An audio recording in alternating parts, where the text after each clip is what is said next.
ഇപ്പോൾ വെക്കേഷനൊക്കെ തീരാറായല്ലേ, നമ്മുടെ കുഞ്ഞുങ്ങൾക്ക് കുറച്ച് ഫ്രൈഡ് ചിക്കനൊക്കെ നമ്മൾ കടയിൽ നിന്ന് മേടിച്ച് കൊടുക്കുന്നതിനെക്കാട്ടി നല്ലത് നമുക്ക് വീട്ടിൽ തന്നെ പെട്ടെന്ന് ഉണ്ടാക്കാൻ പറ്റുന്നതാണ്.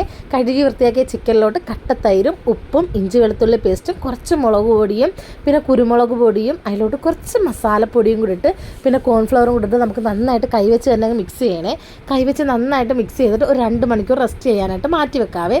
അപ്പോഴത്തേക്ക് നമുക്ക് മൈദപ്പൊടിയിലോട്ട് കുറച്ച് ഉപ്പും ബേക്കിംഗ് സോഡയും കൂടി ഇട്ട് നന്നായിട്ട് മിക്സ് ചെയ്ത് അതും ഒന്ന് മാറ്റി വെക്കാവേ കുറച്ച് നേരത്തേക്ക്. എന്നിട്ട് നമ്മൾ നേരത്തെ വെച്ചിരുന്ന ചിക്കൻ വേറൊരു പാത്രത്തിലോട്ട് ഓരോന്നോരോന്നായി പറക്കിയിട്ടിട്ട് അതിൻ്റെ ഒരു അരപ്പില്ലേ, ആ അരപ്പിലൊന്ന് മുക്കിയിട്ട് നമുക്ക് മൈദപ്പൊടിയിൽ നന്നായിട്ട് കോട്ട് ചെയ്തെടുക്കാവേ. കൈ തൊടാതെ മാവ് മാത്രം വെച്ച് നന്നായിട്ടങ്ങ് കോട്ട് ചെയ്യണം. എന്നിട്ട് ഇതെല്ലാം കൂടെ അതേ രീതി അങ്ങ് ചെയ്തെടുക്കണം. അതിനുശേഷം നല്ല പച്ച വെള്ളമില്ലേ, നല്ല കുറച്ച് തണുത്ത വെള്ളം അതിലോട്ട് ഒന്ന് മുക്കിയതിന് ശേഷം നമ്മൾ ആ മൈദപ്പൊടിയിലോട്ട് ഒന്നും കൂടെ ഒന്ന് ആ ഒരു മാവൊക്കെ ഇട്ട് ഒന്ന് നന്നായിട്ടൊന്ന് കോട്ട് ചെയ്ത് നല്ല മുറുക്കി കോട്ട് ചെയ്യണേ.